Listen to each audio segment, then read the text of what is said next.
तो तेहरान में air strike लगातार जारी है। इजरायल अमेरिकी हमले तेज हो गए हैं। ईरान की राजधानी पर लगातार हमले जारी हैं। कई इलाकों में मिसाइल से अटैक हुआ है। तो तेहरान में एयर स्ट्राइक लगातार चल रही है। ईरान की राजधानी पर लगातार हमले इजरायल कर रहा है। अमेरिका की तरफ से भी स्ट्राइक हुए। कई इलाकों में मिसाइल अटैक की बात भी सामने आई है।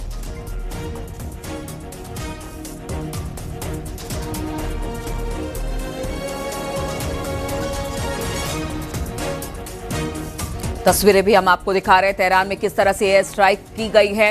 इजरायल और अमेरिका ने पहले ही कह दिया था कि हमले और तेज होंगे। अब तेहरान में किस तरह से हमले हो रहे हैं इसकी तस्वीरें सामने आने लगी है। क्या रिहायशी इलाके, क्या उसके IRGC के ठिकाने हो या फिर एयर डिफेंस सिस्टम हो या फिर उसके सैन्य ठिकाने हो, उन सब जगहों पर इजरायल अमेरिका लगातार ताबड़तोड़ हमले मिसाइलों से कर रहा है।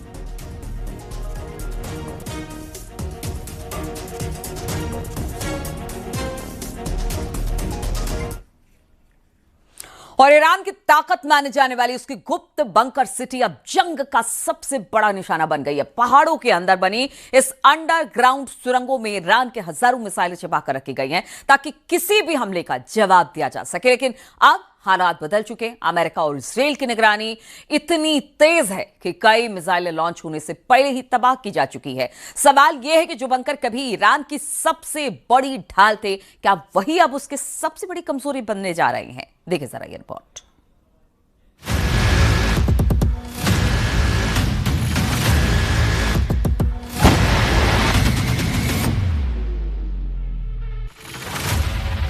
अमेरिका इजरायल के निशाने पर ईरान का बंकर सिटी। ईरान के सबसे खुफिया मिसाइल कारखाने पर दुश्मन की नजर। लॉन्च से पहले टारगेट थे। अब कौन सी चाल चलेंगे ईरान के शेर?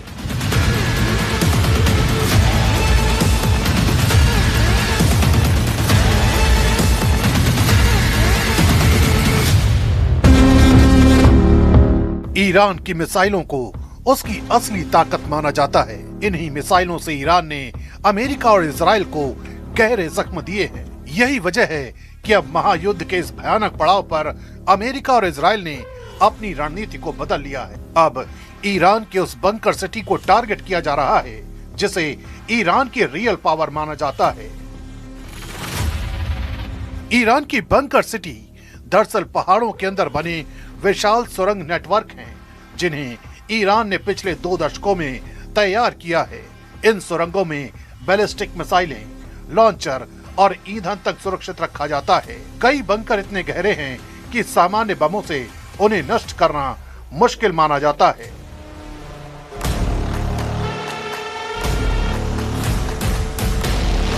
ईरान की रेवोल्यूशनरी गार्ड ने इन अंडरग्राउंड ठिकानों के वीडियो भी जारी किए हैं जिनमें ट्रकों पर लगी मिसाइलें लंबी सुरंगों के अंदर कतार में दिखाई देती हैं। रणनीति साफ है, अगर दुश्मन हवाई हमला करे तो मिसाइलें सुरक्षित रहें और अचानक बाहर निकलकर जवाबी हमला किया जाए। लेकिन अब यही सुरंगें लगातार निगरानी में हैं। I'm once again calling on all members of the Iranian Revolutionary Guard, the military and the police to lay down their arms. They're only going to be killed. And now is the time to stand up for the Iranian people and help take back your country. You're going to have a chance after all these years to take back your country. Accept immunity. We'll give you immunity. America और Israel ने इन bunker cities को खोजने के लिए hi tech निगरानी तंत्र तैनात किया है। सैटेलाइट, ड्रोन और निगरानी विमान लगातार उन इलाकों पर नजर रखते हैं जहां से मिसाइल लॉन्च हो सकती है। जैसे ही किसी सुरंग का दरवाजा खुलता है या लॉन्चर बाहर आता है, तुरंत टारगेट बना लिया जाता है। माना जाता है कि यह रणनीति लॉन्च डिटेक्शन स्ट्राइक मॉडल पर काम कर रही है, यानी मिसाइल की उड़ान भरने का इंतजार नहीं किया जाता बल्कि लॉन्च की तैयारी के दौरान ही हमला कर दिया जाता है। इससे वहां से कई मिसाइल हवा में जाने से पहले ही तबाह हो जाते हैं। रिपोर्ट के मुताबिक युद्ध के शुरुआती दिनों में ईरान ने बड़ी संख्या में मिसाइलें दागी, लेकिन कुछ ही समय बाद हमलों की रफ्तार अचानक कम हो गई। इसका बड़ा कारण यही बताया गया कि कई लॉन्चर और बंकर के प्रवेश द्वार निशाने पर आ गए। कुछ जगहों पर बंकर बस्टर हथियारों से सुरंग के मुहाने को ही नुकसान पहुंचाया गया, जिससे अंदर मौजूद मिसाइलें बाहर नहीं निकल पाईं। यानी हथियार मौजूद होने के बावजूद उनका इस्तेमाल मुश्किल हो गया। सैन्य विशेषज्ञों का मानना है कि मिसाइलों की संख्या से ज्यादा महत्वपूर्ण लॉन्च प्लेटफॉर्म होते हैं और वही लगातार निशाने पर हैं। ईरान ने अपनी मिसाइल सिटीज को इसलिए बनाया था ताकि दुश्मन के लिए उन्हें ढूंढना लगभग असंभव हो। ये सुरंगें अक्सर पहाड़ी इलाकों में कई किलोमीटर लंबी होती हैं और इनमें कई निकास द्वार होते हैं, लेकिन आधुनिक निगरानी तकनीक ने इस रणनीति को चुनौती दी है। ईरान के पास अब भी बड़ी संख्या में बैलिस्टिक मिसाइलें मौजूद होने का दावा किया जा रहा है, लेकिन असली चुनौती उन्हें सुरक्षित तरीके से लॉन्च करना है। जब हर संभावित लॉन्च साइट पर निगरानी हो और सुरंगों के मुहाने तक निशाने पर हो, तो रणनीति बदलनी पड़ती है। यही वजह है कि बंकर सिटी की कहानी अब सिर्फ ताकत की नहीं बल्कि चुनौती की भी बन गई है। जो अंडरग्राउंड ठिकाने कभी ईरान की सबसे सुरक्षित ढाल माने जाते थे, अब वही अमेरिका और इजराइल के लिए प्राइम टारगेट बन चुके हैं और यही इस जंग का सबसे बड़ा मोड़ साबित हो सकता है।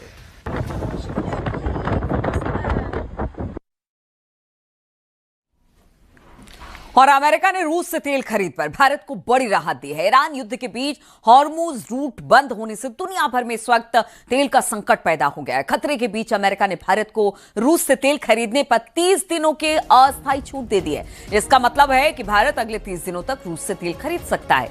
रूस के कई तेल टैंकर लंबे समय से समुद्र में खड़े थे क्योंकि अमेरिकी प्रतिबंधों की वजह से उनका सौदा अटका हुआ था। अब इस 30 दिन की अस्थायी राहत से भारतीय रिफाइनरियों को रूस से तेल खरीदने की इजाजत मिल गई है। अमेरिका का कहना है कि यह फैसला वैश्विक तेल सप्लाई को स्थिर रखने और बाजार में संकट कम करने के लिए लिया गया है।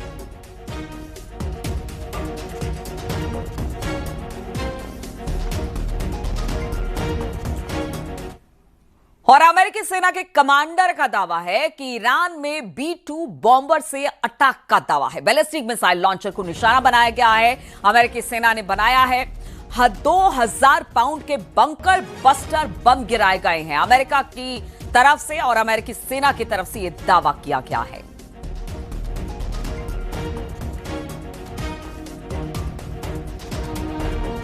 तो बंकर बस्टर बम आप समझते हैं कि खास तौर पर उन जगहों पर जहां पर जमीन के अंदर निशाना बनाया जाता है किसी भी सैन्य ठिकाने को, और अगर जिस तरह से मिसाइल छिपाने की बात हो रही है अलग अलग जगह पर, उससे लेकर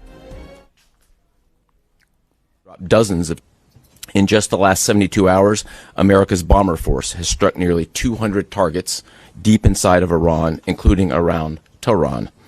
And in just the last hour, U.S. B-2 bombers dropped dozens of 2,000-pound penetrator bombs targeting deeply buried ballistic missile launchers. Irani missile हमलों के बीच तेल अवीव से हालात लगातार बिगड़ रहे हैं। सायरन बार बार बज रहे हैं। लोग अपनी जान बचाने के लिए बंकरों में भाग रहे हैं। शहर के ऊपर धमाकों की आवाज सुनाई दे रही है। आसमान में मिसाइल डिफेंस सिस्टम की चमक दिखाई दे रही है। तेल अवीव युद्ध के बीच इस वक्त घिरा हुआ है और हालात हर मिनट बदल रहे हैं। न्यूज़ 18 के रिफत अब्दुल्ला की वर्ल्ड एक्सक्लूसिव ये रिपोर्ट देखिए। अभी हमला रुकने का नाम नहीं ले रहा है। बार बार ईरान की तरफ से हमला किया जा रहा है और रॉकेट्स और मिसाइल्स फेंके जा रहे हैं। अभी आप देख सकते हैं कि यहाँ पे इंटरसेप्ट किया गया है। मिसाइल जो लॉन्च किया गया था उसको यहाँ पे आसमान में इंटरसेप्ट किया गया है। यहाँ पर भी इंटरसेप्ट किया गया है। ये देखिए आप, आसमान में धमाके हो रहे हैं ज़बरदस्त। तो इंटरसेप्शंस हो रही हैं। ये टेल अवीव की आसमान में ये देख सकते हैं आप, एक और धमाका। यहाँ पर भी 3 जगह पे इंटरसेप्ट किए गए हैं मिसाइल्स। ये एक जगह आसमान में, ये दूसरी और ये तीसरी जगह पे। तो आप देख सकते हैं एक और जगह पे, 4 जगह पे बैक टू बैक ये जो आप देख रहे हैं यहाँ पे टेल अवीव में इंटरसेप्शंस हो रही हैं। ये देखिए एक के बाद एक इंटरसेप्शंस, धमाके लगातार हो रहे हैं। ये देखिए ये एक्सक्लूसिव विजुअल्स ऑफ न्यूज़ 18 पे देख सकते हैं। इस वक्त स्ट्रेट टेल अवीव से एक के बाद एक मिसाइल और रॉकेट जो है उसको इंटरसेप्ट किया जा रहा है। ईरान की तरफ से लगातार ज़ोरदार हमले किए जा रहे हैं यहाँ टेल अवीव और बाकी जगहों पे। तो ये आप देख सकते हैं, ये ईरान का एरिया है और ये देखें आसमान में किस तरीके से इंटरसेप्ट किया जाता है मिसाइल्स को या रॉकेट्स को जो ईरान की तरफ से हमला किया जाता है। ज़ोरदार हमला हुआ था, ज़ोरदार धमाके इस वक्त हो गए और अब इन मिसाइल्स को इंटरसेप्ट किया गया। तो ये जो आप निशान देख रहे हैं आसमान में, ये इंटरसेप्ट हो रहे हैं रॉकेट्स और मिसाइल्स जो लगातार ईरान की तरफ से दागे जा रहे हैं। अभी और धमाका एक हो गया, उसका मतलब है कि बहुत बड़ा बैराज ऑफ मिसाइल्स था जिसको इंटरसेप्ट करने के लिए यहाँ जो एयर डिफेंस सिस्टम लगा हुआ है, चाहे वो थार्ड है या बाकी एयर डिफेंस सिस्टम है, वहाँ से वापस रॉकेट्स फेंके जाते हैं और इनको हवा में गिराया जाता है। ये देख सकते हैं आप।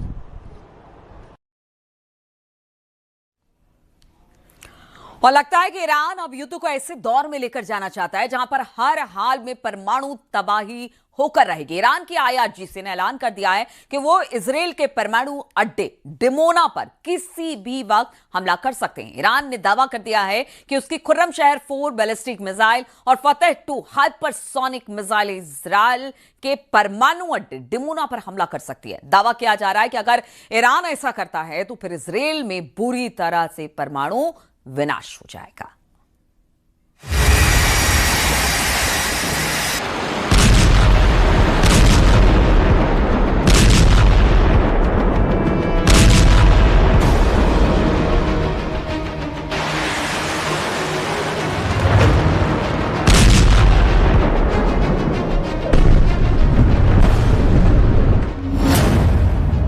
छह दिन से युद्ध, जलने लगे 12 देश। खामनेई का खैबर युद्ध अभी बाकी है।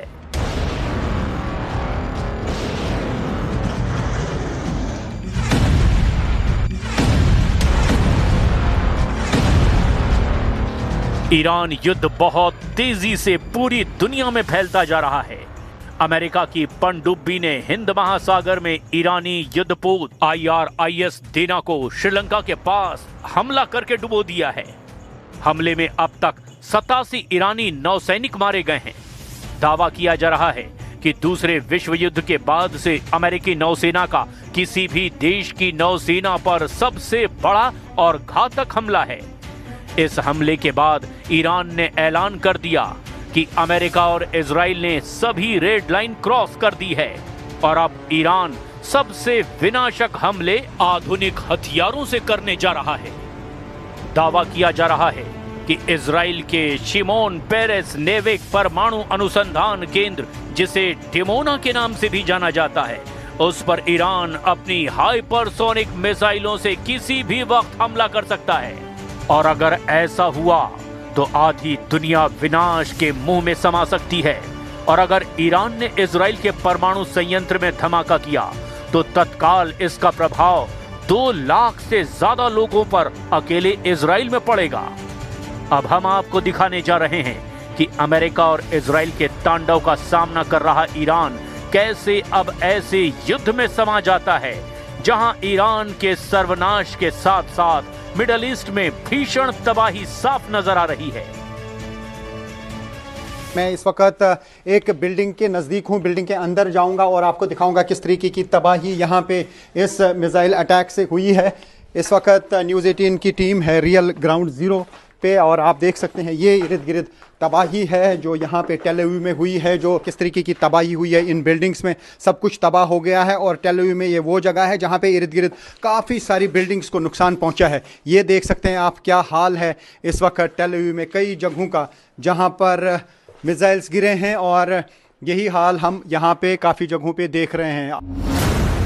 6 दिन में फोड़े 5000 बम, अब फूटेगा परमाणु बम। पिछले 6 दिन से जारी खूनी युद्ध में ईरान को प्रचंड नुकसान हुआ है। दावा किया जा रहा है कि अमेरिका और इजराइल ने ईरान के मिसाइल हमले की क्षमता को 86% तक कम कर दिया है। जबकि ड्रोन हमलों में भी 70% से ज्यादा की कमी आ चुकी है। वहीं ईरान ने भी Qatar, Saudi Arab, Kuwait, UAE, Bahrain, Jordan, Iraq, Cyprus और इजराइल पर मुख्य रूप से टारगेटेड हमले किए हैं। ईरान ने इजराइल और अमेरिका के हमलों के जवाब में ऑपरेशन ट्रू प्रॉमिस 4 के तहत पूरे मध्य पूर्व में भीषण जवाबी कार्रवाई की है। 6 दिन के युद्ध में अभी तक ईरान की जमीन पर किसी भी देश का कब्जा नहीं हुआ है।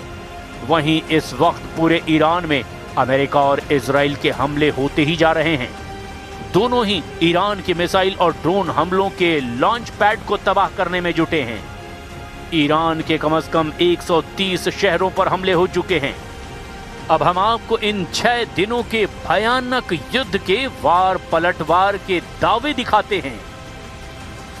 ईरान पर लगातार ताबड़तोड़ हमले कर रहा है इसराइल यूएस फोर्सेस के साथ मिलके, लेकिन ईरान की तरफ से भी एक तो यूएस की एम्बेसीज हों या फिर यूएस की मिलिट्री बेसिस हों मिडल ईस्ट में, इसी तरीके के हमले किए जाते हैं। वहाँ पे भी काफ़ी तबाही हुई है। तो ये कहा जा सकता है कि पूरा जो क्षेत्र है मिडल ईस्ट का वो इस जंग की लपेट में आ चुका है और पूरे मिडल ईस्ट में जो है काफ़ी तनाव है और मिडल ईस्ट में काफ़ी जगहों पे एयर स्पेस भी बंद है।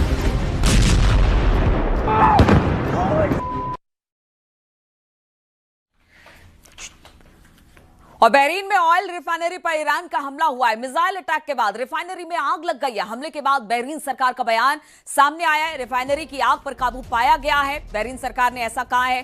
साथ ही उन्होंने कहा है कि देखिए अभी भी वहां पर काम चल रहा है, यानी कि काम रुका नहीं है रिफाइनरी में। हाँ, वहां पर जो अटैक हुआ था उसमें आग लगी थी जिसे अब बुझा लिया गया है।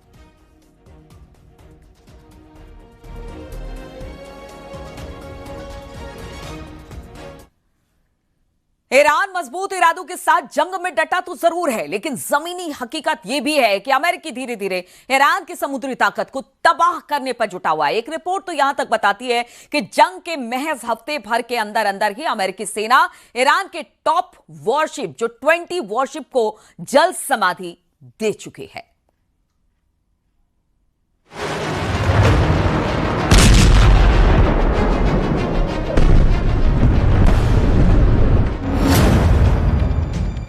उड़ा दिया ईरानी युद्धपोत, इजराइल यूएस पर पलटवार। जरा इन तस्वीरों को देखिए। ईरानी युद्धपोत IRIS देना पर अमेरिकी पनडुब्बी ने विनाशक हमला किया है। ये तस्वीरें पेंटागन की तरफ से जारी की गई हैं। अमेरिका ने 4 मार्च 2026 को भारत से लौट रहे ईरानी युद्धपोत IRIS देना को श्रीलंका के पास हमला करके डुबो दिया था। श्रीलंका की नौसेना के मुताबिक अब तक 87 शव बरामद किए गए हैं, जबकि 32 लोगों को बचा लिया गया है। रॉयटर्स के मुताबिक करीब 60 लोग अभी भी लापता हैं और उनकी तलाश लगातार जारी है। ये ईरानी जहाज 18 फरवरी को भारत के विशाखापट्टनम में आयोजित 2026 इंटरनेशनल फ्लीट रिव्यू और मिलान 2026 मल्टीलेटरल नेवल एक्सरसाइज में हिस्सा लेने आया था। 25 फरवरी को यह भारत से रवाना हुआ था। जब इस पर हमला हुआ तब ये जहाज दक्षिणी श्रीलंका के गाले शहर के करीब 40 समुद्री माइल यानी करीब 75 किलोमीटर दूर था। द्वितीय विश्व युद्ध के बाद पहली बार है जब अमेरिकी नौसेना की पनडुब्बी से दागे गए टॉर्पीडो ने किसी जहाज को युद्ध में निशाना बनाया है। रिपोर्ट्स के मुताबिक अमेरिका अब तक ईरान के 20 वॉरशिप को समुद्र में डुबो चुका है। ईरानी युद्धपोत IRIS देना पर 180 ईरानी नौसैनिक सवार बताए जा रहे हैं। हैरानी की बात तो यह है कि इस वक्त ईरानी सेना आखिरी दम तक हमला करने में जुटी है। जरा इस वीडियो को देखिए जिसे इजराइल ने जारी किया है। इस वीडियो में ईरान के जेट याक 130 को इजराइल का F-35I फाइटर जेट हवा में तबाह कर रहा है। इजरायली सेना ने कहा कि उसके F-35I फाइटर जेट ने तेहरान के आसमान में ईरान के याक 130 लड़ाकू विमान को मार गिराया। इजराइल के सैन्य प्रवक्ता ब्रिगेडियर जनरल एडी डेफ्रिन ने मीडिया को बताया कि इस कार्रवाई का पहला वीडियो भी जारी किया गया है। वीडियो में दिखाया गया कि F-35I विमान ने कैसे ईरानी जेट को निशाना बनाया। वीडियो में पायलट रेडियो पर कहते सुनाई देता है कि हमने हमला कर दिया है, टारगेट गिर गया है, अब हम आगे भी हमले जारी रखेंगे। अब ऐसे हालात में विशेषज्ञों का मानना है कि अगर ईरान इजराइल के डिमोना परमाणु ठिकाने पर आत्मघाती हमला करता है तो ये ईरान के लिए भी सर्वनाश साबित होगा। अब देखना होगा कि ईरान अमेरिका और इजराइल के हमलों के बाद कब तक और कैसे पलटवार करता है।